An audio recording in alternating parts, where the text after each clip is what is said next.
Buff found the stuff and the girl just can't get enough. Buff Daddy! I'm Buff Daddy. Buff Daddy! Buff is the stuff. Buff Daddy! I'm simply delicious. Buff Daddy!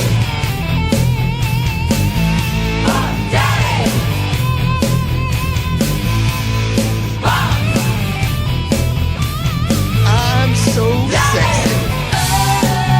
Buff is the stuff. Buff Daddy. Buff Daddy! I'm Buff Daddy. Buff Daddy! Buff is the stuff. Going down memory lane. I'm simply Buff, you look so good in the ring, dude. I mean, you are. I mean, the moves he has. How the WWF fired me after one match, dude. Come on, man. What happened with the WWF, dude? I mean, That's the way to talk about it. yeah, put the mic a little bit closer to you so we can hear you. Everybody wants Yeah, to hear you. let's not talk about that when we do it, but it's just too much. Uh-huh. I mean, to talk about, let's just don't waste it. Let's just, anything you want to ask me? There was never any opportunity for you to go back on there, or I mean, to just shut you down, man, shut you off. One match, bro. And then Vince bought everything, dude. And fired all WCW guys. I don't. Did WCW even have a chance? The roster at all, man? I mean, I know. And then he picked up ECW as well, and I was kind of bummed out with that because I liked the ECW, the style, and Did you ever go into that area, Buff? What? Into ECW Extreme Championship, No. brother? Never went into that. A couple times. Yeah, was it televised or was it Yeah. just house shows or something? Or what? No, it was TV. Oh, all right. Well, ladies and gentlemen, we have Buff Bagwell here with us. Saturday night. And I'm RocknRollJames, and he's Chaz Corona. Charlie Corona here, and we're going to have Marcus Alexander Bagwell / Buff Bagwell. Hey, welcome to South Texas, brother. I like that. Hey, it's been nothing but great here. Have you ever been to South Texas? Oh, yeah, South Padre Island. Yeah, a few times. You were talking. Yeah. And were you wrestling in South Padre Island, or was it? Yes, we had a nitro there. Oh, yeah, that's right. Did you go to that? I nitro? was there. I beat Kurt Hennig that night. Kurt Hennig, man. Of Yeah. all things, got rid of He was great, dude. Now, that's a great memory to remember that you beat Kurt Hennig that night. Oh my God, are you kidding me? That's huge. uh, Mr. Perfect, brother. Yeah, he is so smooth in the ring, and you've been with so many opponents. You've had so many tag team partners, I know. and through your career, you had so many tag team partners. Can you say that one of them, out of all of them, was the most fluid, or they were all had their own strength? How would you rate your partners? How it rated is they have. Does Lex Luger wrestle like Too Cold Scorpio? No. Does Scotty Riggs wrestle like The Patriot. the Patriot? No. So, to be honest with you, it made me a better wrestler because I had to, make myself adaptable to them. Mm-hmm. And when I did, it made me a better wrestler, Yeah, well-rounded. Well, his headphones fell out, babe. I'm going, yes. Yeah, my wife will help you out on that. Here comes Rally to the rescue. Rally is the rescue. Rally will rescue. Rally rescues this whole show. Well, she rescued my stray ass. Rally's coming in for the tag. She went to the Humane Society and picked me out of all the dogs that were there, and the rest is history, man. Yes. Rally with the tag. Yeah. Yeah. Right. Rally you coming go. in for the tag. So you're living in Marietta, Georgia still, man? No, right now I'm in Woodstock area. Woodstock? Yeah, Woodstock, Georgia. Oh, okay. Yeah. And that's that close to Atlanta? About 30, 45. How's it going over there, man? What are you up to? Are you just doing a lot of traveling? What is Buff Well, Bagwell up to nowadays? With this COVID shit and all Yeah. that going on, I mean, God dang, it's been brutal. And then the car wreck I had and all that stuff. How long ago was that car wreck, man? August 19th. August 19th? Yep. So just recently. But is it the first wreck you're in? Or you were in one in 2012, right? Something like that? Yeah. 2012 was bad.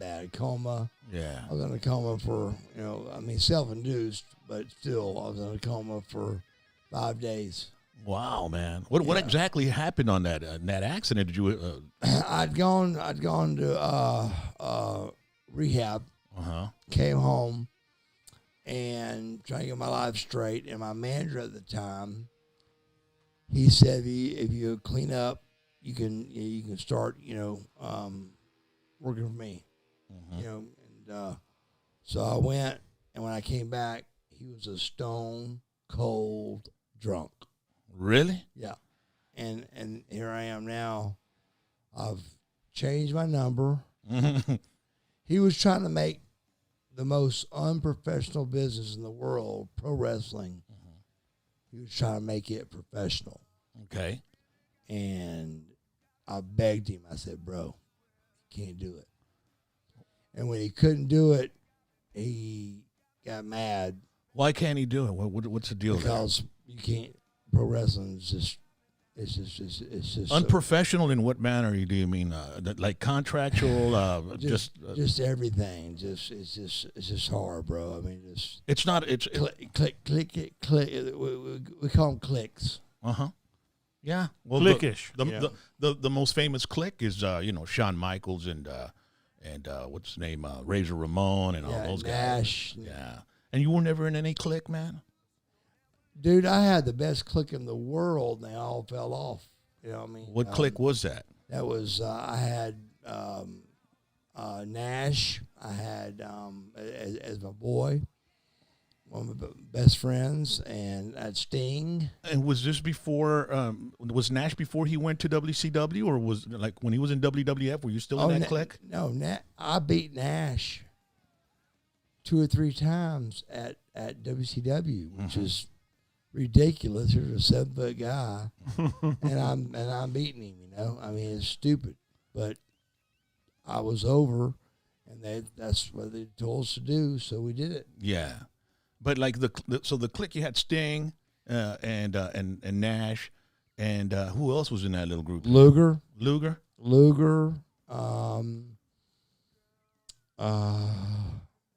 What's Luger up to nowadays, man?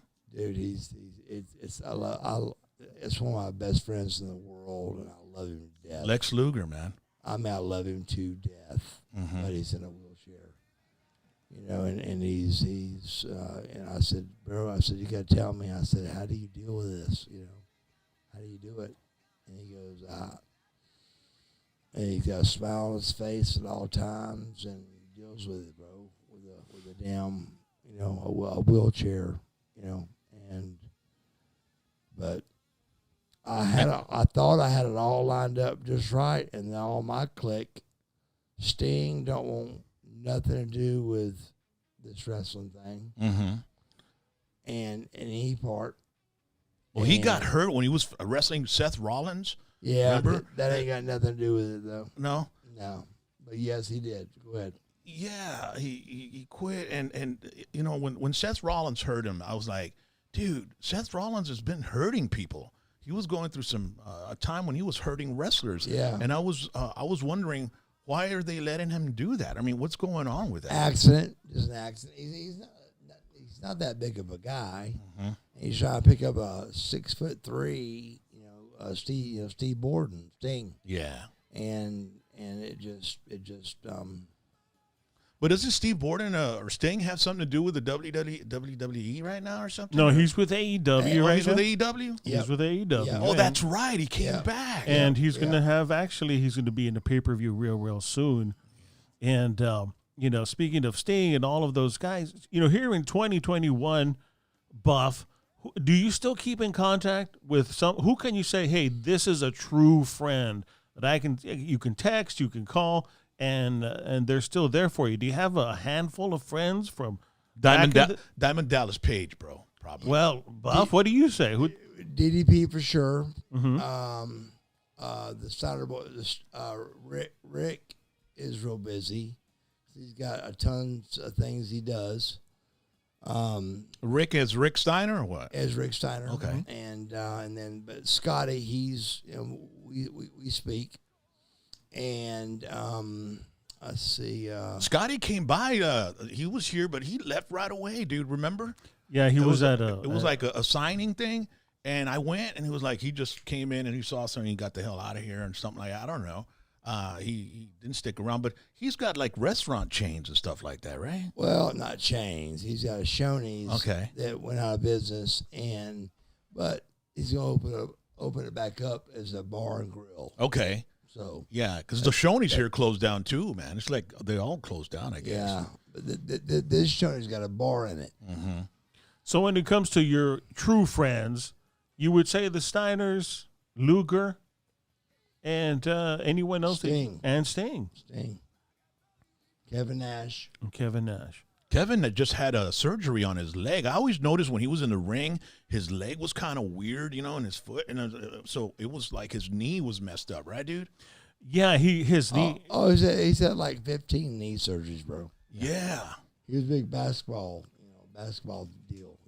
How are you physically, dude? I mean, Right now, I'm not good because I had that car wreck. Yeah, you had those car in wrecks. August. But, So what's going on with the car wreck? What are the repercussions of it? What happened? Physically, how's your body? Yeah. I mean, I'm literally day by day. It's coming back now. Did you have to get surgery after that car wreck? I was in the hospital for 7 weeks. Damn. And I had 15 surgeries. Damn. I was hurting so bad that they couldn't lift my leg. Mm-hmm. They said, well, so they'd put me out before they put me on the operating table. Mm-hmm. They put me out. Yeah. Because I couldn't do it. Mm-hmm. I couldn't get over there. Wow. It was crazy, man. Nuts. And what was that second accident all about? I mean, you said the first one in 2012. You were talking with your buddy, and he was going to manage you and all that, and then you just gotten out of rehab, and you ended up wrecking after that. And it was about the business, making it professional, unprofessional. Yeah. And then this is your second accident, right? Yep. How did that happen? This guy pulled a gun on me, and when he did, I was trying to think what to do, and I looked over. It was in the turn lane, and the turn lane had already turned, so there was no cars over there, and I'm second in line at the red light, and I said, I look over, all of a sudden a gun's pointed at me. Damn. No horns, no anything, and so I was like, what the hell's going on here? And this guy wasn't trying to be cool. If he was gone sideways, trying to be cool and all that, I'm gonna get out of the car, and I'm gonna be me. Uh-huh. And instead, this kid was a nerd. I would bet my life the gun was cocked, and it was shaking. The gun was shaking. Well, is he trying to carjack you or something, or what? No, I don't know what he's doing. I really don't. I got no idea. And what happened? So he pulled the gun out, and you wrecked or something, or what? So I gunned it, thinking I could get by in the turn lane and go the other way. He floors it too and runs me into a truck. And then after that, he runs me into a damn... Was it road rage or what the hell, man? Yeah. That's crazy. I always think about that, dude. If that ever happens to me, if I'm driving and somebody pulls a gun on me on the side, I'm wrecking right into them, bro. I'm going to just drive right. I'm going to steer right in and wreck his ass. See, I get out and go, both. What the fuck are you going to do? What the fuck are you going to do, motherfucker? Yeah. What are you going to do? And what did he do? Oh, well, you wrecked into the truck. No, I'm saying I would normally do that. This guy, But you can't do that with punks nowadays, no, bro. this guy was a nerd that was trying to, fix his sunglasses, fix his glasses. The gun was shaking. And so I had, I said, this ain't the So guy you that- floored it, he floored it next to you, and then you ended up driving into a truck. He ran me into. Oh, He shit. ran me into a MARTA That's fucked up, bus bro. station Yeah. and bathroom. Mm-hmm. And thank God nobody was in it. And what was your injuries out of that? 7 weeks in the hospital. But did you break your leg, or was it a busted spleen, or what was it? I broke my ribs. I broke my nose. I lacerated my liver, lacerated my spleen, broke ribs, broke my right hip, but it didn't need surgery. Damn. And then my knee, they thought was a torn patellar, Mm-hmm. but it was not even there. It was gone. And this was in August, Yeah. and he's walking already. Yeah. I mean, you're already walking. Yeah, dude. Yeah. And I'll make it back again. And you're keeping, you always kept in good shape, so that has a lot to do with I'll it, man. always make it back. Yeah. I'm fucking buff. Yeah. And I'm the motherfucking stuff. Hey, by the way, all of you watching on our show, in the chat zone, if you want to ask any questions from Buff, go ahead, or you can even give us a call as well and talk to him, 956-641-3241. If you've got a question you want to ask Buff, man, it'd be cool. It's Saturday night. Buff has been here in the Rio Grande Valley. He was part of a show called Revival. It was WrestleFest, and he got here like at 4 a.m. He's been up since 4 a.m., flew in, and it's already 10 o'clock, and over there where he lives, it's already 12, almost midnight. So you can understand why he's looking a little bit tired because, he's been up all day, and he's been signing autographs. All day. Yeah, we went to the wrestling, event, and got to see Buff. And when I saw Buff, I asked him, "Hey, dude, would you like to go to our studio and hang out and chat for a while?" And he was more than gracious to do it. We appreciate that, Yes, bro. absolutely. I'm they don't talk about all the good things people do if they don't like you. Yeah, It's all the bad you shit. can do 1,000 good things, and if you fuck up once, that fuck up's Well, going to be the one that they're always talking about. I will tell you this. Wrestling is the most unforgiving thing there is. I mean, Charlie Sheen goes out and talks about tiger blood and all that shit. Yeah, he's regretting it now, supposedly. Shit. Yeah, but he lost his big show and all that, right? No, he didn't either. Well, he lost that 3.5 Men show. And It's on every fucking night. yeah, but that is true. Yeah, but they ended up kicking him off the damn show, man, and they put him. What was it? They put in that Ashton Kutcher guy, and it went downhill right away because everybody wanted. And people don't understand that when there's crazy shit like that, more people want to see you. Sure. Sure. You get involved with freaking controversy, more people want to check you out. You know what I mean? And people are intrigued.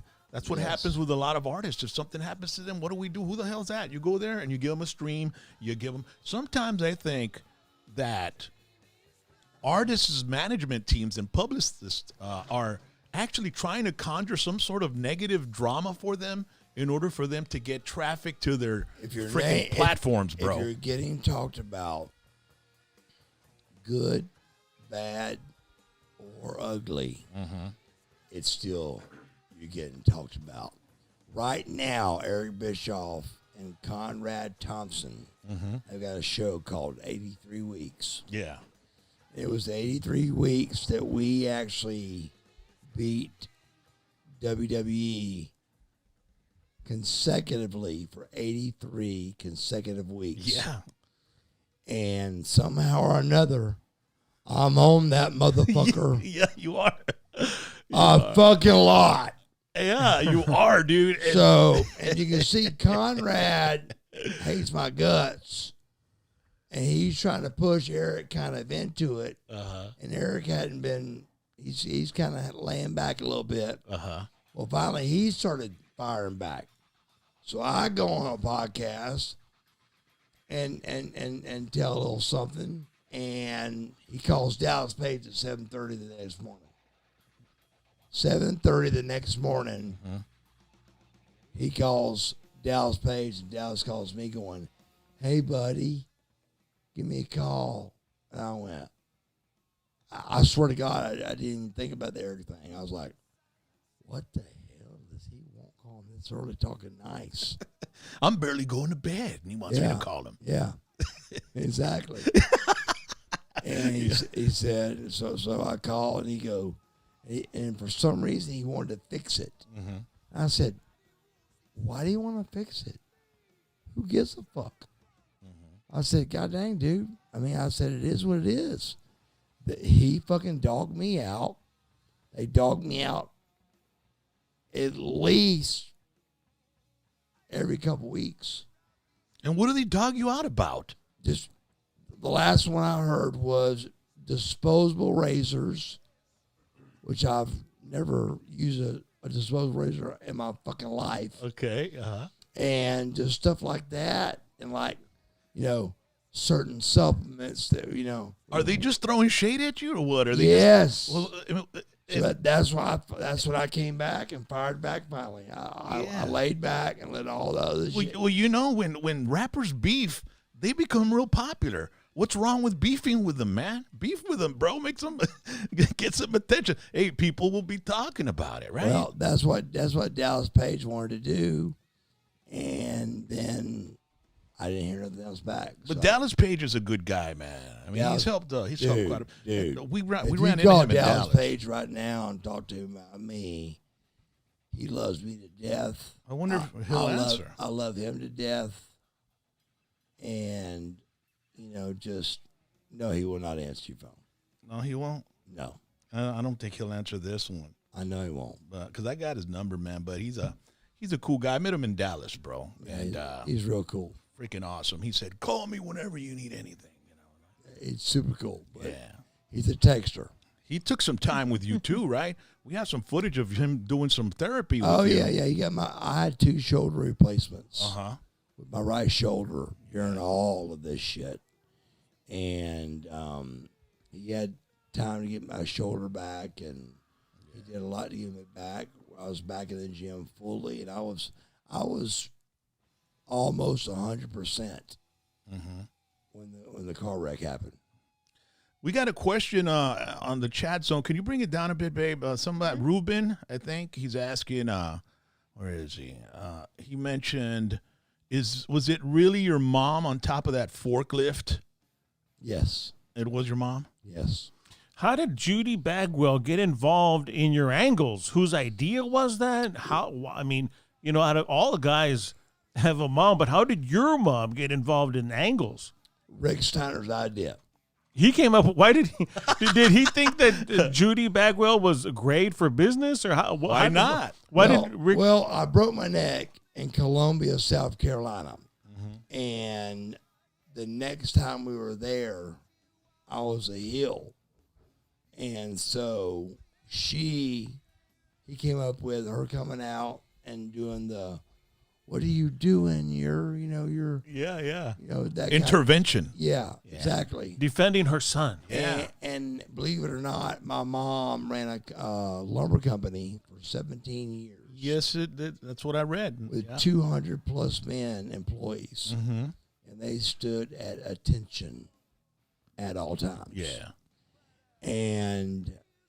But when they did that, he said, they were like, we got to the show, and I could tell I was losing her. She was getting nervous. Yeah. I wouldn't doubt it live on television. Yeah. Right. It's a big deal. A big deal. It's a big deal. It's huge. And I said, you got to kick the fuck out. And she wasn't. She wasn't kicking out. So in the ring, she was supposed to get on the apron and not in the ring.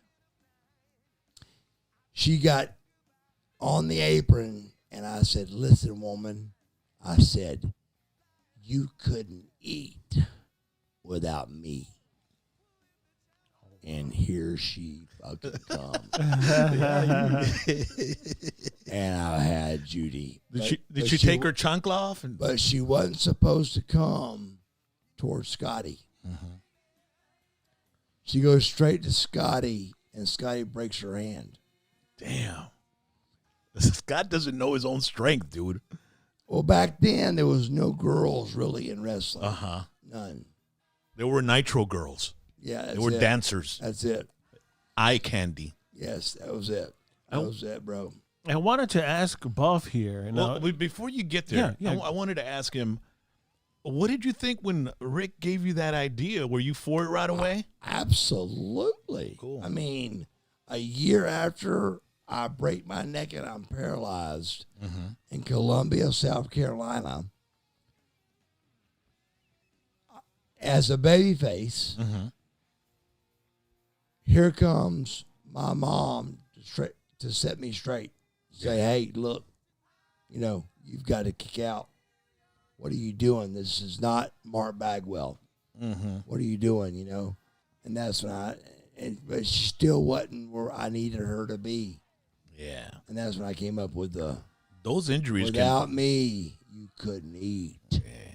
And then here she fucking came. Yeah. And I was like, yes, I got her. Those injuries can fuck with your brain, dude. Yeah. Your mind, dude. Yes, they Big can. time. But that was really her. They can throw in some insecurities and, and think, can I do it again? Can Yep. what if I get hurt again? I got to be careful. It's just so many things that can go through your mind during that, bro. Bro, you don't know. Well, walk us through that match and that night. So what happened is Buff here was wrestling Scotty Rick Steiner. Yes. And he was supposed to jump off the top rope and give you a bulldog. It was a tag match. It was a tag match. So tell us what went through your mind, because what happened was your neck went back. Did you know immediately something is wrong? And then what happened that night? And then Instantly after the bulldog, I said to myself, oh my God, I'm paralyzed. you couldn't feel anything from the waist down? Damn. And it wasn't like a stinger. I'm hurt a little bit. It was, I am paralyzed. There was no doubt. And I was actually starting to smother in the mat Because you couldn't move. because I couldn't breathe. I couldn't move and I Right. couldn't breathe. Yeah. So after that, Rick goes to roll me over. And he doesn't know, right? He has no idea. He rolls me over, and when he does, I go, I'm paralyzed. And keep in mind, it's live TV. Millions of viewers. So exactly, and wrestling had done. It was cool again. Yeah. It was cool for the first time in a long, long time. Yeah. So everybody wanted to come out and check on me, but Eric was back there going, no, we can't. So he rolled me over, and the finish of the match was Scotty comes in the ring, hits Rick with a chair, puts me on top. NWO wins 1, 2, 3. But if you watch it back, and you can watch, all you do is pull up on your phone or computer or whatever, Marcus Bagwell broken neck or Buff Bagwell, paralyzed in Columbia or whatever you want to put, and it just blew my mind that I swore to God I would never say why to God. Because if you go to why is that kid retarded? Why is that person broke? There's a lot of whys, dude. You can't do it. It's a bottomless pit. It's about exactly. So I went the route of, is this really the route you want me to go? Is this really the route you had chosen for me? I went that route.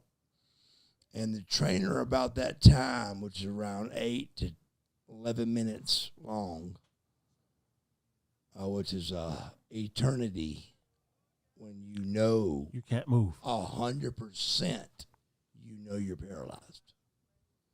And the trainer goes, your left hand's moving. And I said, what? And I can't like raise up and look at it.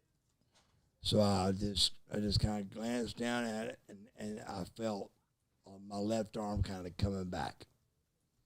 And then my right arm kind of came back. And then left leg, right leg, all that. But my core, for some reason, was the last to come back. So when it goes to commercial break,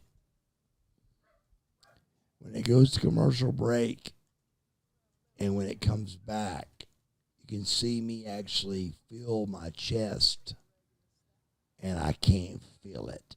And I'm like, what in the hell, dude? At this time, I'm getting duct taped to a board on my head, forehead. Duct tape down all the way. I can wiggle my fingers and toes, but I still, at the same time, nobody will answer you on a neck injury. Nobody. Mm-hmm. Because they don't know. No. And they don't want to tell you something wrong. Mm-hmm. I finally cussed them and said, somebody fucking tell me what the hell's going on. And a guy whispered in my ear, he goes, we're not allowed to tell, so you might as well quit asking. Mm-hmm. He said, nice. So I just kept wiggling my fingers and my toes. And 2 hours later, I came through all the CAT scans and MRIs and all that. I came out of all that, and he goes, all right, set up. And I went, what? And the doctor said, go ahead and set up. So I go to set up, and slowly, and everything was perfectly normal. And I was like, you gotta be shitting me. So Luger, It was a stinger, bro. Luger, and no, it wasn't either. That's what everybody thinks it was. It wasn't. What happened is my cervical disc at 3-4 hit my spinal cord. Your spinal cord is made up of exactly the same contents as a hot dog. So it ain't too hard. It's liquidy. It's got liquid. It's like It ain't too hard to cut in half. Mm-hmm, But still, my cervical disc hit it. When it did, it swelled. When it swelled, that made you feel like you were paralyzed. 100% paralyzed. Wow. The swelling goes down, and I can move. Wow, man, that's crazy. It was fucked up. Mm-hmm. Were you cleared for the next week, for the next Monday night? Are you fucking kidding me? Because I remember you coming out in a wheelchair like immediately. No, you don't, brother. If you did, you were on crack. Then what was your healing time frame? What happened? My first match back was 10 months. I was back on TV in 3, but I was back on TV wrestling in 10 against Rick Steiner and Goldberg and me and Scotty at the Dean Dome main event. And they come down, and I couldn't even get them to B-roll. I couldn't get them to B-roll the fucking footage of it. So they killed at least a year-long angle, at least, between me and Rick in one match. And how many guys break their neck or get hurt and their first match back, they get fucking beat. That don't happen. It happened. Wow. What do you think's the reason for that? Heat. Which in Marietta, we call that jealousy. Same word. Same word, bro. So anyway, that's what happened, and it was just crazy, dude. Who do you think's the greatest heel ever, dude? Greatest heel ever. Because you never really made it as a heel, right? You were basically always a babyface. Even when you were on NWO, you were like... Even when I was a heel... Yeah. You were over. I was funny. Yeah. And You were a likable heel. right. Yeah. And so they didn't know what to do with that. And I was just being me. But, I couldn't figure it out. They couldn't either. Yeah. But Rick Rude, I think. Rick Rude? Yeah. Man, I'd love to see Rick Rude, man. He was great. Oh, man. And he had an amazing physique. Oh, dude. And he was just like, I'd loved watching him wrestle, man. Even I see some of that early stuff on YouTube, when he was in the territories as well, man. And, just one of the most, and he's one of the only wrestler that came out on Raw and Nitro on the same night. The same night, dude. Yeah. Yeah. well, that's actually what switched us to start winning. Was he went out and goes, let me tell you what's happening on the WWF tonight, and or you can watch us live.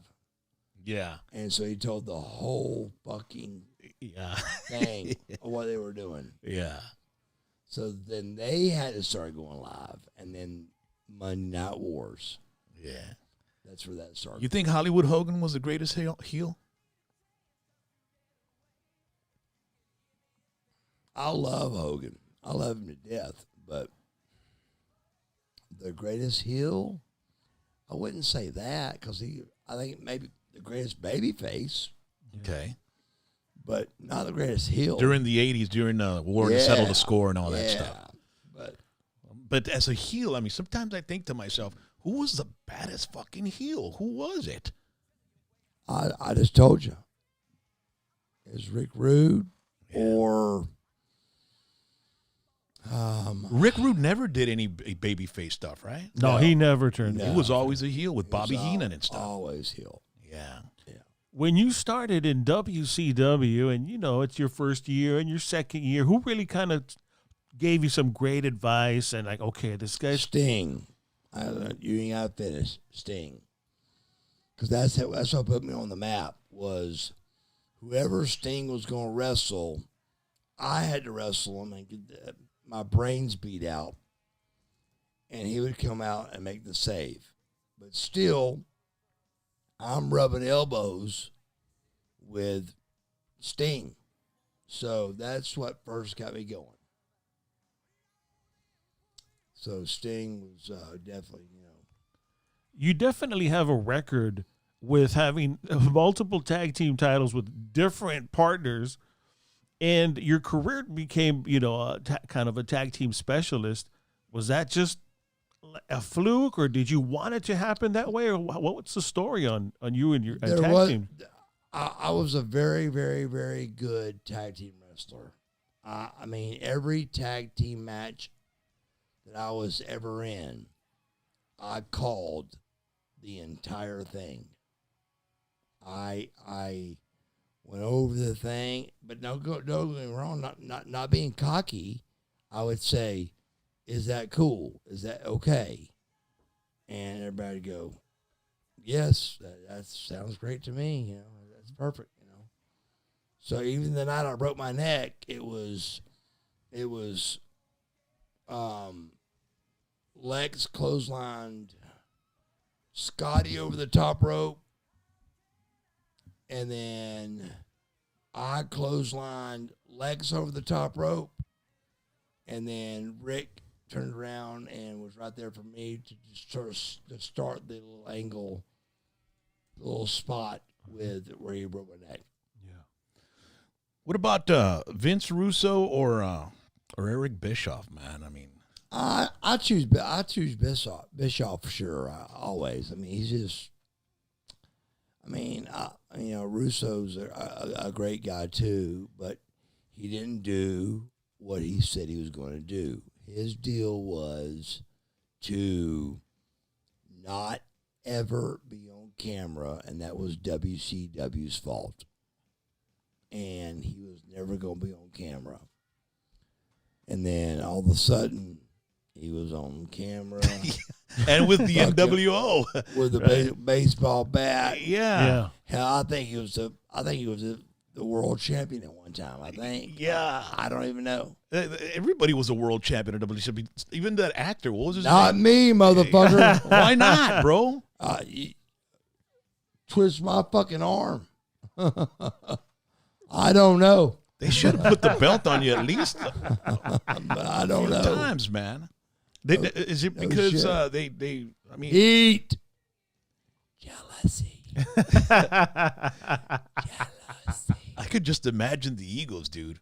And then when all that money was coming in from Time Warner or whatever in WCW, it's like the LA Lakers when they had Shaq and they had all those and they couldn't win a fucking championship. And then what do? They bring in the coach from the Chicago Bears, man. I mean the Chicago Bulls. And he comes in with a handful of rings, and those guys don't got any. They got all this money. Right. You ain't got none of these. Right. And that's when they started winning because they said, okay, we ain't fucking with this guy, Yeah. All the other coaches, I mean, it was hard for them to put all these heads together for them to know their place in the team. Yes. And what happened in WCW is there was so much money in all these wrestlers, right, that they couldn't control them. You were one of the guys that made some pretty damn good money there too, didn't you? Oh yes, dude. It was no doubt about it. I mean, the first thing I did to try to get my job back there was staple together about 5,000 emails that said, "Where are you at? Why are you not at the WWF? Well, what happened? Why?" So I stapled that, and I saw Vince one night, and I handed it to him, and I said, "What do you want me to say?" Well, I mean, what do you want me to say, bro? Do you want me to say, "Never again, I will"? I said, "Just tell me what to say." And he looked like a ghost, like a deer in headlights, dude. He really did. Who would have you have liked to tag team with in the WWF if you were there? I think him and Brian Christopher would have been a great freaking tag team, right? Oh, yeah. Man. Yeah. Rest in peace, Brian Christopher, too, dude. Yeah. But, man, those guys. And we were great friends. Yeah. And I think you and him would have made a great tag team, bro. And the name? Heat Seekers. He's shaving my back. I'm shaving his. Yeah. He's spray tanning me. I'm spray tanning him. Yeah.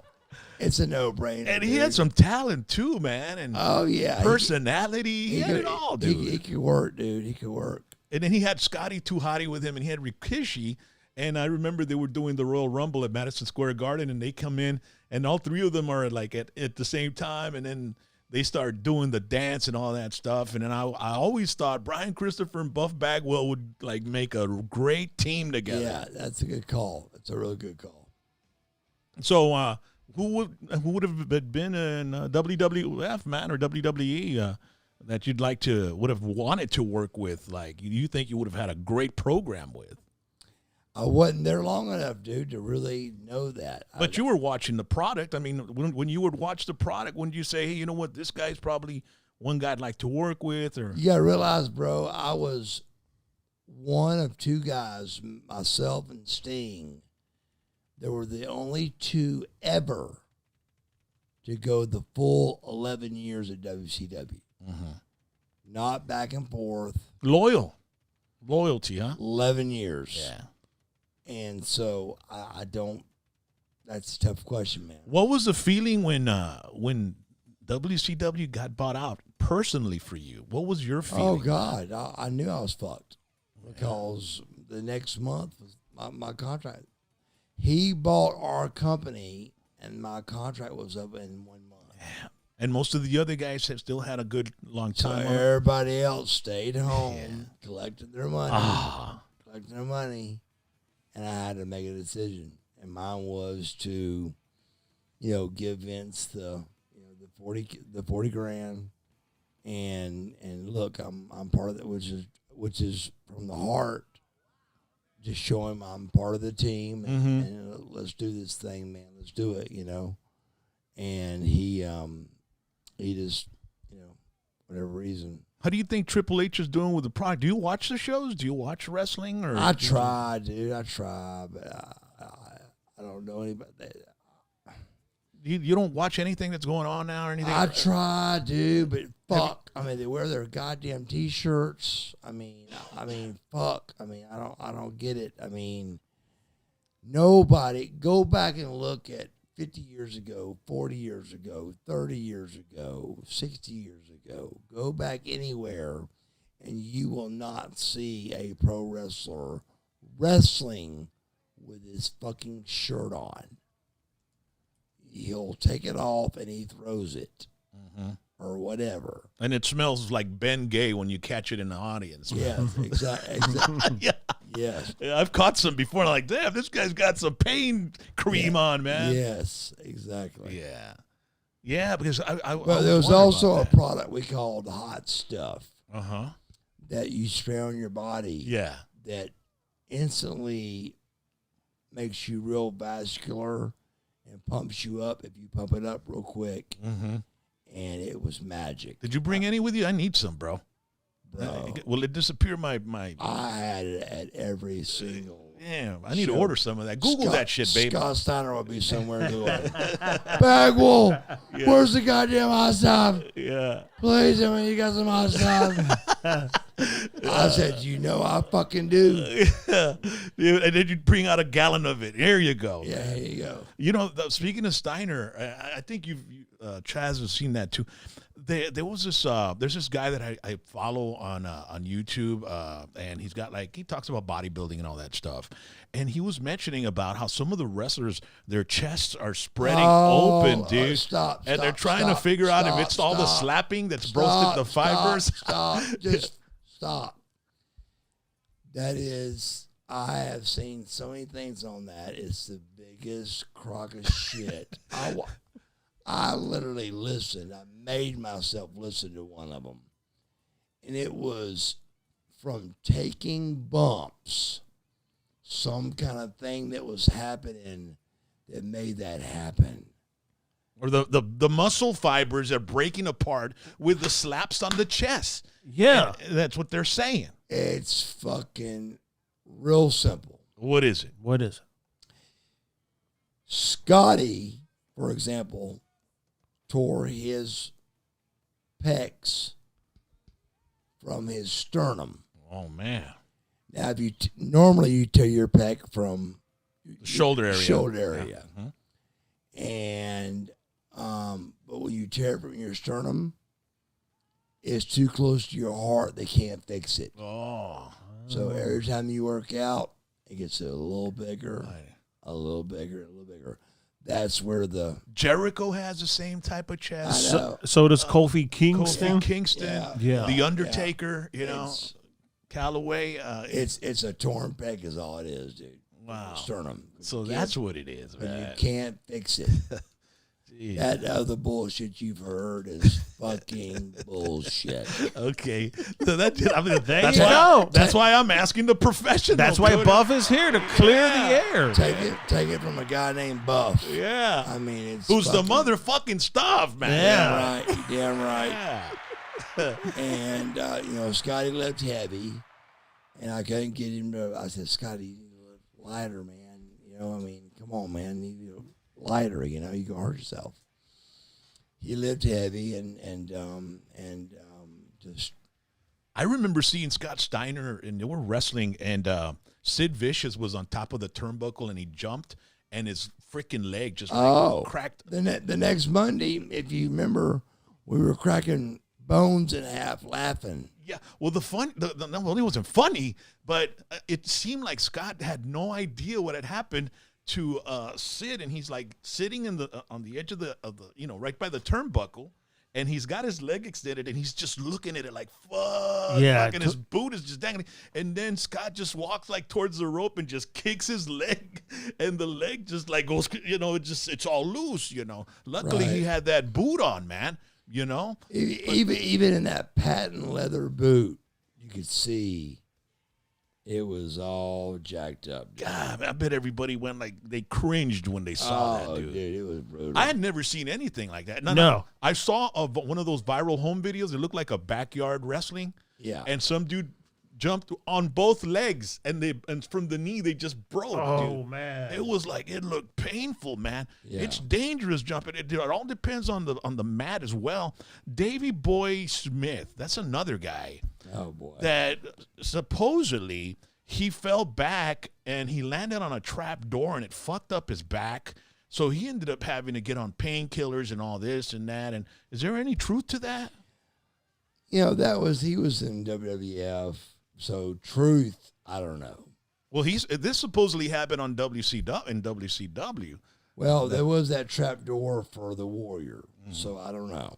I don't know. The Warrior, the Ultimate Warrior. Ultimate Warrior. And going back to Mr. Perfect, they said that they would say that he was the greatest ribber ever, dude. Oh God, Like he was. that one time, how the wrestlers would come all of them Minnesota boys were. but they all got under the ring, right? Because at the end of the night, they come out of the ring yeah. through the ring. Oh, he and farted. he went and he threw I was there. Well, there was a story that he went because they had to get under the mat before the show started. Listen right? to me. You're not listening, motherfucker. Wait. I was there. I know, but this is worse than farting. Scott Norton fucking threw up.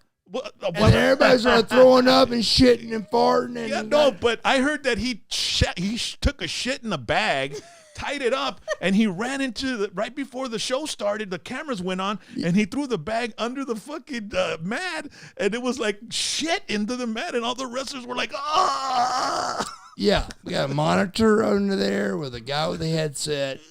I'm telling you, dude. That's great, dude. That's one of the I greatest. was there when it happened.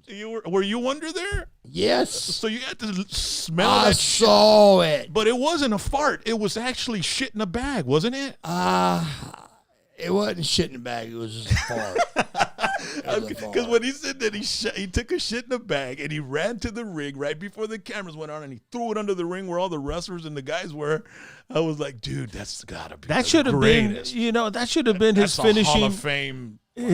His finishing move should have been that fart. Yeah. If it was that lethal, I mean, that is a lethal fart. Man, worse than Rikishi. Yeah, but First person to sell it, throw up was Scott Norton. Scott Norton, man. They were saying that the team you had with Scott Norton and somebody else, that was the most underrated tag team or something like. Vicious and Vicious and Delicious? Yeah, it was. It was. You guys were like underrated for what y'all did. We were gonna be good, man, real good. And I broke my neck.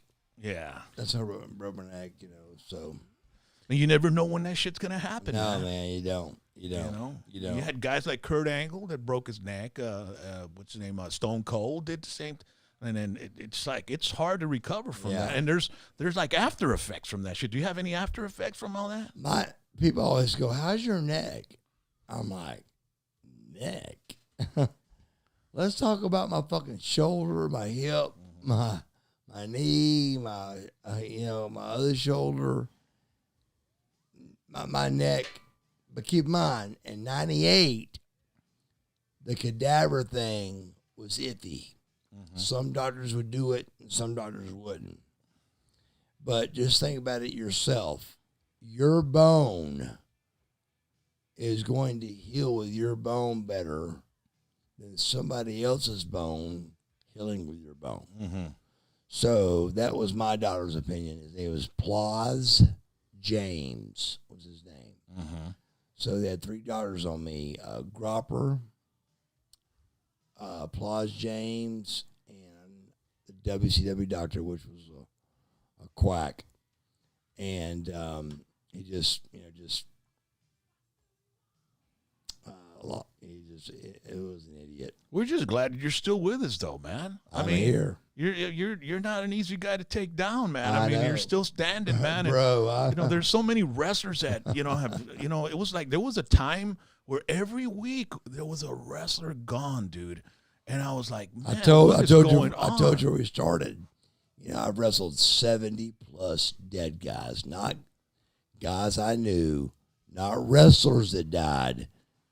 I locked up and wrestled 70 plus dead guys. Yeah, it was prevalent, man. And then McMahon had that drug deal where they'd get tested. What was the name of that Umaga guy? He like strike 1, strike 2, and then strike 3. They let him go, and within a fucking month he was dead, dude, or something like that. Yeah. I don't know what's going on. I mean, it's just, and then that interview with Sabu where he was talking about, they got pain pills. It's like a lot of guys get hooked on that shit, and that's. And I went to rehab once, and it was crazy because I was like the only coke addict. There was guys in there there was a man in there was taking 60 pills a day, dude. Yeah. And I was like, and I saw them like my detox from the cocaine.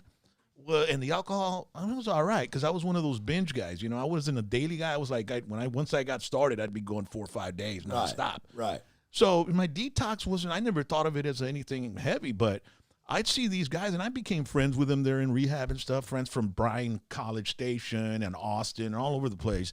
And they had to put them on peanut bartitol or some shit. They used to call them peanut butter balls, so they would be able to, handle the pain from the detoxing of the pills.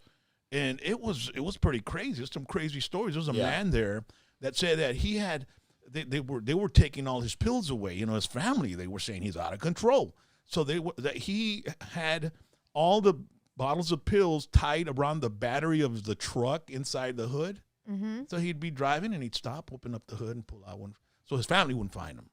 Wow. So and wrestlers, I mean, when you have so much pain. And then there's all that, the disregard for the hectic schedule that they give them too. Yes. It's like nonstop, but 350 days out of 365 days on the fucking road and in the ring and jumping around and falling over. I mean, that's and years of doing that shit. It's a lot, bro. It's a lot. I mean, people don't get it. They don't understand. And then when it went live is when shit got real heavy. Mm-hmm. Because when they went live, nobody wanted to look stupid on live TV. Yeah. So shit got turned up a notch, and guys started getting hurt. Speaking of the wrestling, I was asking you if you'd been seeing any product lately. AEW and and WWE and all this stuff, right? I started checking out NWA Power. When it first started on YouTube, and Billy Corgan from the Smashing Pumpkins picked it up, and he picked it up because his grandmother was a big NWA fan in Chicago when they were growing up, and he used to remember his grandmother just get really into the wrestling, and it was like she'd be screaming at the at the TV. So he bought the product, he bought the belt, and he started up the show, and it went back into a studio. And they have it reminded me of the Memphis wrestling days. Oh yeah, the Georgia Championship wrestling. USWA. I loved it, and you hear the crowd, and they all have chants, and they all go. And so the guys, working a promo with the guy that with the announcer, and the crowd's like throwing shade at them. Yeah, be like, "Hey, you suck, man!" Yeah, It's real personal. Yeah, and it reminded me of the Gordon Soley. Yeah, the Mid South wrestling when Flair and all those guys are talking with Gordon Soley, and somebody's like, "Hey, you shut up," Yeah, and you're talking, it's not pre-recorded shit in the back. Well, it is pre-recorded, but it's like they're in front of that audience. Sure, and it just, I love that stuff, bro. Oh yeah, Buff, were you a big time fan growing up, or did you come later to the game? There's two different kind of wrestlers. Mm-hmm. There's the wrestlers that dressed up in Halloween outfits and would sleep in their cars. They're trying to make it. Yeah. And there was wrestlers that got in to make money. Okay. And I was on the side of let's get in this to make money. Right. Now, regardless, you learn to respect it eventually, and you do it pretty quick because it's a business that you got to respect. But at the same time, I didn't watch as a kid, and I dressed up as a wrestler, as Halloween. And you were right there in Georgia. Yeah. And it wasn't part of your routine. I mean, my own brother used to dress up like Dusty Rhodes and walk around and talk like him. Well, all you had to do was put on some jeans and a flannel shirt. 25, 30 years later, Dusty Rhodes hired me to work for WCW. Ain't that crazy? Yeah, that's It's crazy. just a fucking crazy world, bro. How did you get in? What was your into the business? Who did you meet? Or who trained you? How did you get into how did you cross the line? Missy Hyatt. I was laying at the pool, and Tanning. my dad, believe it or not, with the lumber company, he was loaded. We were loaded and we were rich and all that for about 17 years. Well, I went to school for one reason, to play ball, Baseball. football and baseball. And that's all I went for. But when he actually, said, look, he goes, I'm down to this. My brothers were already working at the lumber yard. Well, it was my senior year, so I was coming. And I said, well, what's going on? What do you mean what's going on? He goes, it's going down, brother. It's going down. And so he said, what do y'all want to do? So my brother John picked drywall. My brother Steve picked a gym. And I'm 18. What the fuck do you want to do at 18 for the rest of your life? I mean, I don't know. So, Male dancer? well, I came up with massage therapy. Yeah. So I'm an actual licensed massage therapist. Well, I won't believe it until you give us all a massage tonight, man. How about that? The problem was I overlooked one thing that nobody told me, and that was good girls, period, women, period, would walk in to get a massage by me because I was really, really good at it. Yeah. I graduated number one in my class. You hook up quite a lot with that? No. Okay. They'd walk in and see me and go, no way. There's no way I'm taking my shit off in front of him. Why not? Well, that's what I thought. Well, here's a nice Southern boy, Their husbands would kill them. I heard husband. I started asking because I spent $10,000. My dad did for me to go to massage therapy school, and it was a big deal, man. It was like a year-long class, and it was a big deal. And I graduated and all that, and I worked for a place called Corporate Sports, which was the number one. What year was this? 1988, 87? This was You were 19, 1985, 86. 88, 89. Yeah. 88, 89. And during that, I was making money, but not a living. And I'm laying at the pool one day, and Missy Hyatt, and it's in her book, she sees me from across the pool, and all I see is blonde hair and big tits way across the pool. And she goes, move me in wherever the fuck he lives. She didn't know I was married at the time. So I get back from the pool, and she's moving in directly across from me. And I guess being 18 and not smart enough yet, I went, that's kind of ironic. That's kind of weird. How much older was she than you? Was she a little older than you? Oh yeah, she was older than me, but She was already in the business too. oh yeah, in the business already. And then? And that night, she knocked on the door and told the truth. She knocked on the door laughing and told Tanya, my first wife, and me the truth.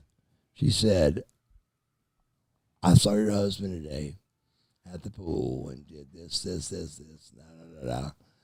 And she, do you know me? I'm Missy Hyatt. I work for WCW and all that.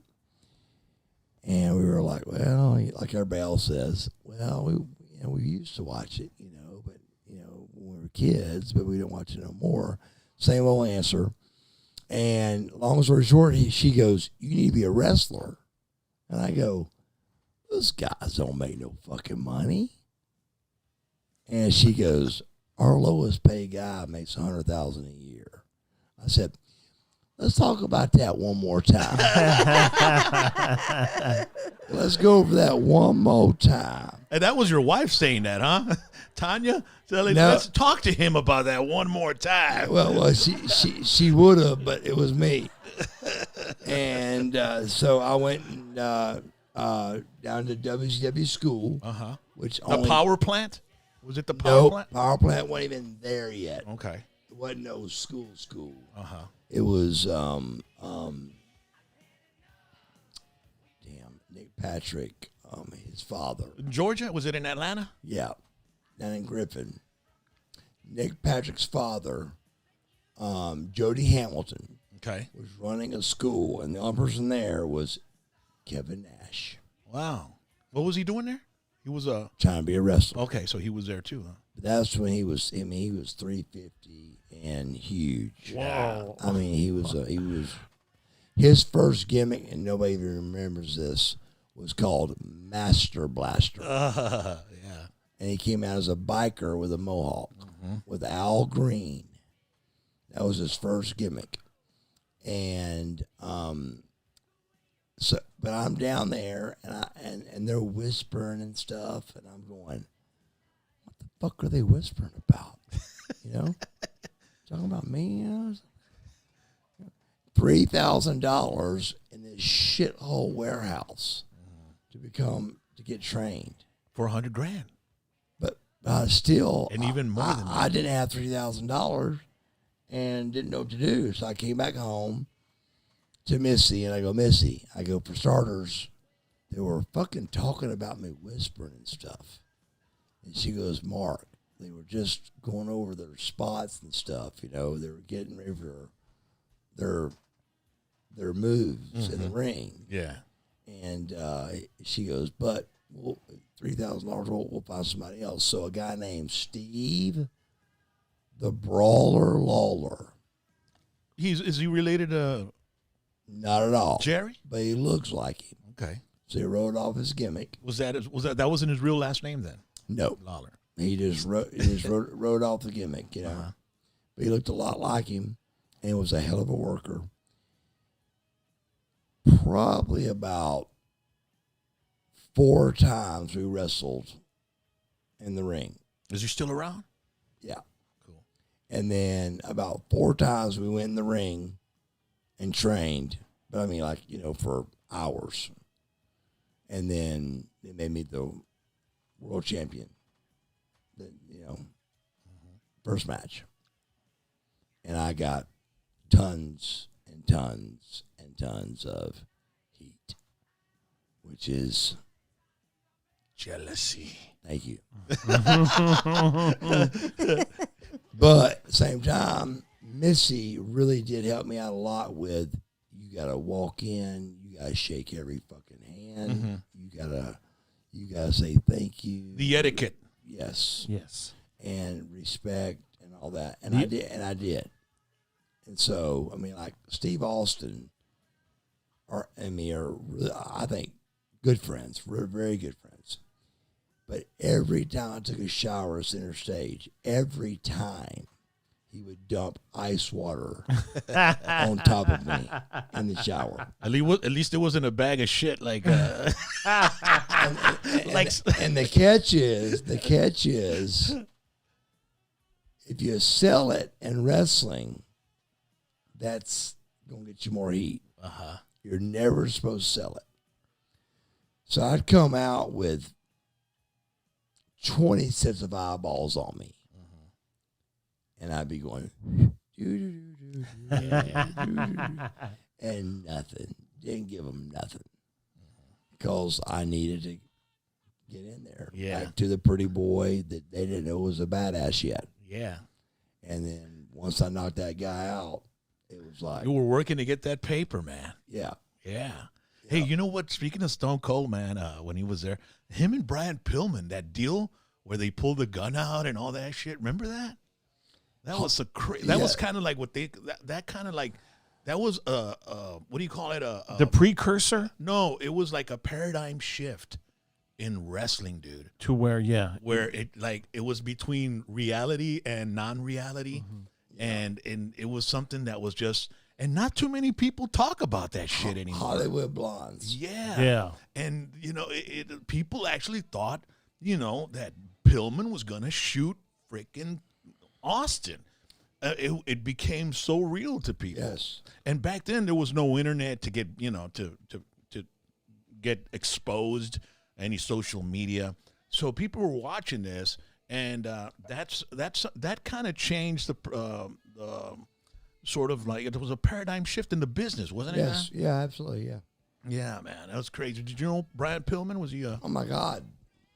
Wrestled him 1,000 times. And That was another guy that died real young, dude. oh yeah. And I was like, But man. he was on it. Yeah, He was on all of it. yeah. God bless him. Football player as well. It was the Cincinnati Bengals. Bengals, yeah. Yeah. His ankles Yeah, was his thing. The kid, his ankles. Did you know before Steve Austin went to the WWF at that time? Did you know him when he was in WCW? Absolutely. I wrestled him 100 times. And how was he to work with? Did you enjoy him? I loved it. He's a great worker, but he was stunning, Steve Austin. Because he had all his long hair, right? Well, yeah, but then he still cut it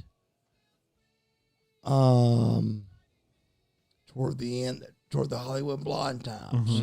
He cut it. it was receding. He was going to start looking like Hogan, dude. Yeah. So he might as well just cut it. Yeah, but he still hung on and just cut it short. And that was the Hollywood Blonde run. Yeah, he looked real clean cut. Yeah. Yeah.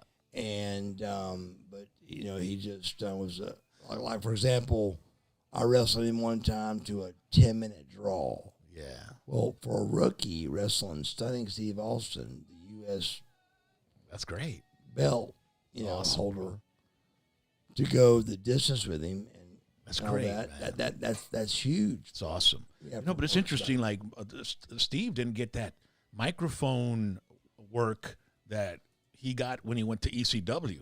When he went to ECW, that's when he really honed that microphone craft. And then he went over to Who? Steve Austin. I don't think he ever was ECW, bro. Yeah, he was. You sure? It was for a very brief, Yeah, just he a was, brief He was in period, yeah. ECW, and he was making these promos against Hogan or against. He went to ECW, and that's where he was doing these promos that kind of got him over, wasn't it? Yeah, and he wasn't there very long. It If it was a short period. It was. It was Yeah. a very short period. I of time. remember. Because he went from us. The problem with us, and he hates Eric Bischoff, and the reason why is because Steve it wasn't his fault, but he got hurt a lot. Like he'd break his arm or break something, and he was out. And Eric finally said, "Look, man, fuck. I mean, you're always hurt. You're fired." So he goes up to Vince's and becomes Stone Cold. And how that name became is his wife is from London or something. And when something's cold over there, they call it Stone Cold. Drink your tea before you get stone cold. Yes. Lady Blossom. And she said it. She said it, and he went, "What'd you just say?" And he went, "That's it. Stone Cold Steve Austin. That's fucking it." And it was. Hey man, did you so what'd you do with all that money you made? Did you have any businesses, or do you The problem is I didn't make the big enough money long enough like the rest of them. But when you were, I mean, like, what's his name? Steiner got that show, and he's got something. Do you have anything like that, or any type of investments? You know, a lot of guys that make money, they get a car lot and shit like that. That's what I've got. I've got okay. Buff Bagwell Motorsports. Oh, really, man? Yeah. We got to go online and buy a car, dude. Yeah, man. I bought it off Buff Bagwell, man. Yes, Buff Bagwell Motorsports, and Is that like bikes and four-wheelers and stuff like that? Or is it no, cars? that's cars. We go to the auction. My brother's been doing this for 25 years, and so we hired him to go down and do this, and so and we're going to be part of it and all that. You have you said 2 or 3 older brothers, right, or something like that? 2 brothers. 2 brothers older, and your mom and dad, are they still? Yep, they're still around? alive. Yep. Okay, yeah. So man, that's awesome, man. How old are they? They're in their 70s, probably. 80s. 77 and 75. That's my dad and my mom. My mom's 77 and my dad. And you're the baby.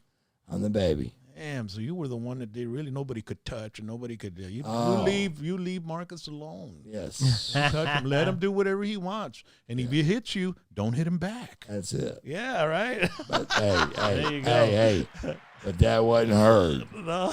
Nobody heard that. Yeah. I got my ass kicked all the time. Are you shitting me? Yeah. Oh, man. Buff, man, we appreciate you taking some time to come here to our studios, man. It's really an honor to have you here, dude. Oh, dude. I mean, are you kidding me? it's really Just- great. Just to be able to tell my story. And one good thing I want to say is just that, one thing that makes my podcast and talking to people good is you can ask me something 1,000 times, and 1,000 times it's going to be the same exact fucking answer, Yeah. because you don't have to remember a lie. You just don't. I mean, excuse me, you do. But with the truth, You don't. you don't. Just tell it. You just tell like it is. Yeah. I remember back when I'd fuck up and I'd be all wasted, I'd come up with a lie and I'd tell it to as many people as possible, so everybody could be on the same page when I, go and tell my boss, hey, you know what, this happened and shit, you know what I mean? Sure, Yeah, of course. And then, later on, it's like, hey, remember that time? Like, yeah, so it's like, yeah, it's better to just say the truth, man. Be honest. Yes, dude. Honest is the best. At 24, after my first divorce, I said, that's it. And I can't say I've never told a lie since, but I really, really, really I'm not good at it. You could ask me something and ask me again in an hour, and I'll probably fuck it up. Yeah. So it just wasn't worth it. So, man, what's up with Buff Bagwell for the next 10, 20, 30 years, dude? I mean, you Shit, just 10 or went, 20. Let's go. you just got halfway into your life. Let's to go 50. Let's go 5 or 10. And I don't even know that answer. I really don't. Except just, I have contacted AEW. You want to get back into business, man, for sure. Oh yeah, I'm gonna get back. But Chris Jericho, you said he doesn't like you, man. I mean, I don't know that for fact, but I mean, that's what I think. I don't know. I mean, I love Chris Jericho to death. We had a great time in Japan together. Well, Sting's there, man. Sting ought to put a good word in for you, man. Yeah, but Put him in the references or something. But he has once before, and I fucked it up. Yeah. So Well, that was another time, man. I know. I'm just saying. People change. These are the things I'm trying to, Yeah. work out, figure out. Well, we hope you do get something in there, man. Well, I You know? appreciate it. I appreciate it. Get I mean, on like I said, there. there's, for starters, it's even Impact. It's a drive. It's in Nashville, and people are on there. You don't know but about a quarter of them, and they fly those guys in. Would you be willing to do something off camera and not on camera, like being a booker and stuff like that, or what? And- Sure. Yeah. Absolutely. I'd love to do that. I'd love to be An agent, a booker. trainer, booker, whatever. It don't matter to me. You're a tag team specialist. They need That's you, what I'm saying. man. Dude, listen to me.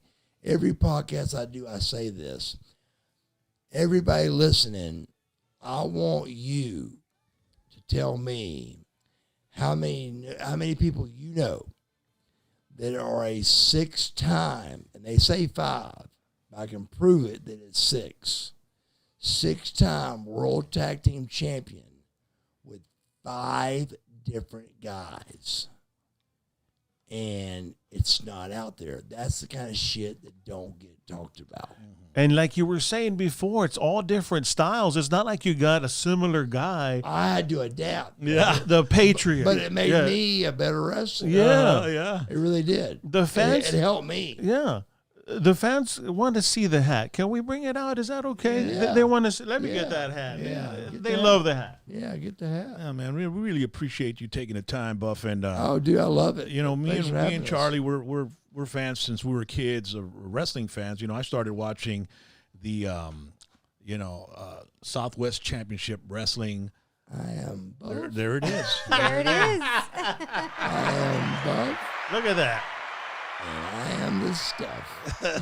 And he's going to make a comeback. Yeah. So hang tight. Yeah, it started with that Yes. Southwest Championship Wrestling back with Tully Blanchard and all that, and we've been fans since we were kids. And, Yes. and just having you here inside our studio is a really honor, man. We I appreciate really you. appreciate it, man. Just for having me. Thank you. Yeah. No, thank you, brother. All right, but before we leave, we want to wish Charlie a happy birthday today, man. What a birthday present, huh, Charlie? I mean, I didn't know that. It is. This is the best birthday present. Hanging out with Buff, the Stuff, Bagwell. Happy birthday, bro. Thank you, Happy brother. birthday, Chaz. The best birthday present ever, brother. Thank you. Happy birthday. Thank For you. real. dude. For real. Happy birthday, man. Thank you. And don't big. forget, on Monday, we're going to have a show with the Raymond Orta will be here Monday night. Tuesday night, we have Tetera Tuesday. And then Wednesday night, we have Rock and Chaz. And we'll be playing some of these clips from the interview on Wednesday night. And then Thursday night, we have Throwback Thursday with the photo album, bringing out pictures with friends and celebrities and all that kind of stuff. We appreciate you. This was all of a sudden, because you never know when you're going to have somebody here in the Rio Grande Valley. And, you know, Buff Bagwell was nice enough to say, you know what, I'll go by and let's sit down and have a talk and have a chat, man, with a couple of guys that just love wrestling, grew up with wrestling. We appreciate that, Buff. No, I love it. I love it so much. I love talking about it. I mean, we used to get in the car, and the first thing we'd say is, look, no talking about wrestling. We all go, okay.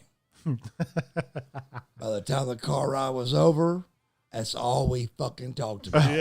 Non-stop wrestling. The whole damn time. The whole damn time. You know, Brock, I want to say, Yeah, go ahead. I was with Buff, and he was talking to some of the wrestlers there, and it was great to see you give them advice, and they were like so appreciative. Do you like that little one-on-one? Like, hey, let me give you a little. Absolutely. I mean, you could see their eyes light I up. think they're idiots not to come to me and say, do you mind watching my match? Yeah. And just tell me what you think. I know I did.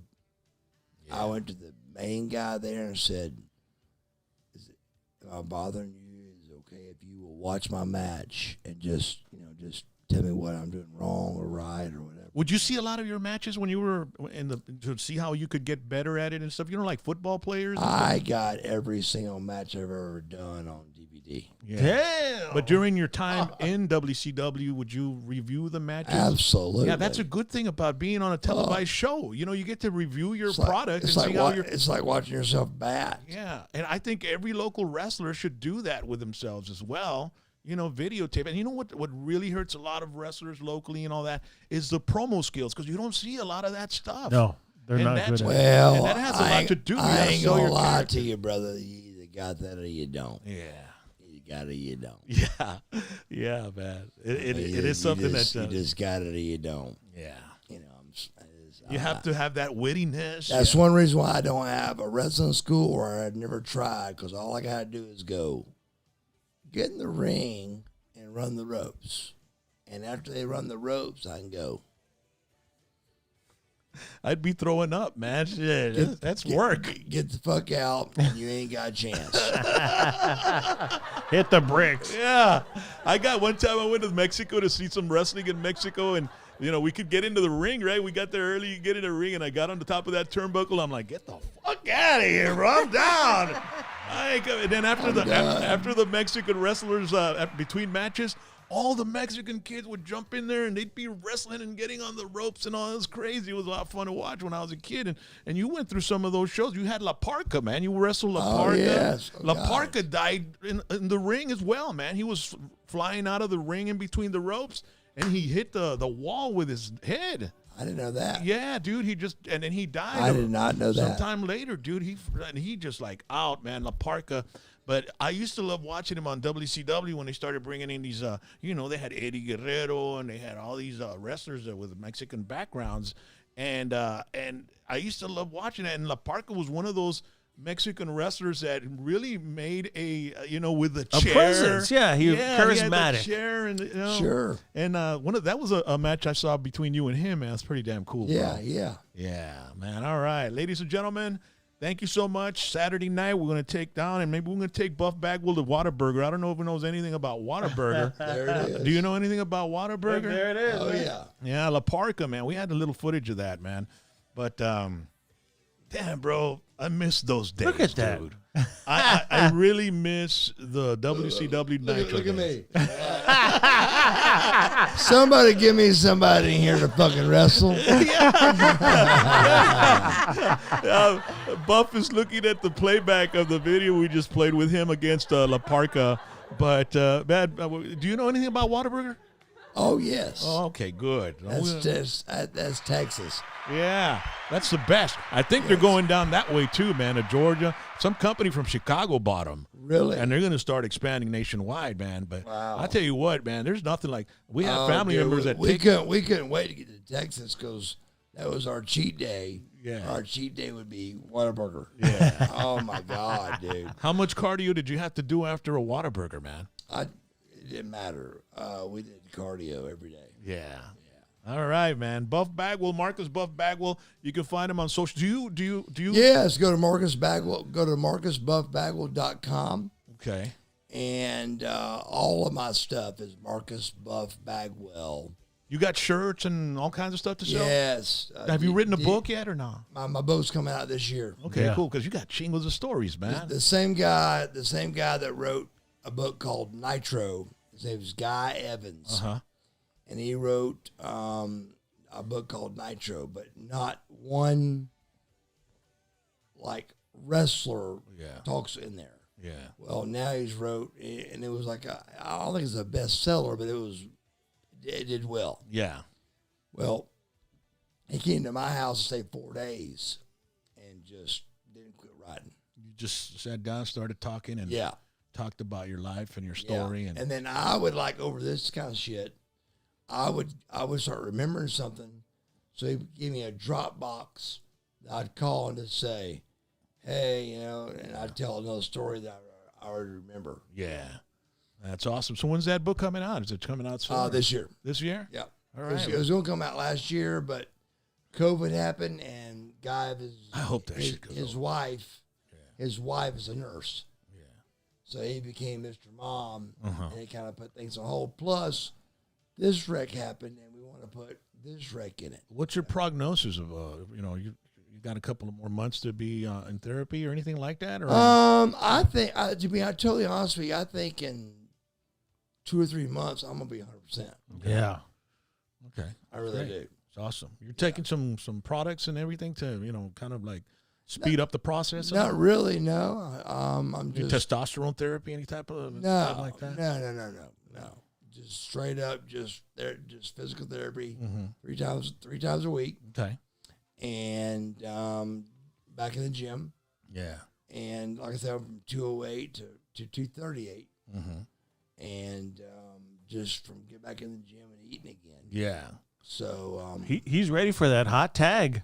He's yes, ready, making a yes. comeback, brother. I'm ready, baby. Me and Charlie, we're on testosterone, man. We do some testosterone. Woo! We go to Yes. Dr. T's Primary Care for Men, ladies and gentlemen. We want to thank them. They're our sponsor here to hashtag PBT. If you need any type of product, testosterone therapy, Sermorelin, you want the COVID test, you want the flu shot, they take care of anything that has to do with men. They got the IV vitamin infusion therapy that me and Chaz and my wife, we were able to take, and it was just amazing. It boosts your immune system, your energy, takes care of hangovers. It just does so much for you. And it's also it's age management as well. So Dr. T's Primary Care for Men, those guys are the best. 956, what's the number on that, baby? 956-441-2188. That's it. All right. So thank you so much. And Marcus Buff Bagwell on #PVT with his hat and all, man. You all have a beautiful, beautiful Saturday, and we'll see you Monday night. All right?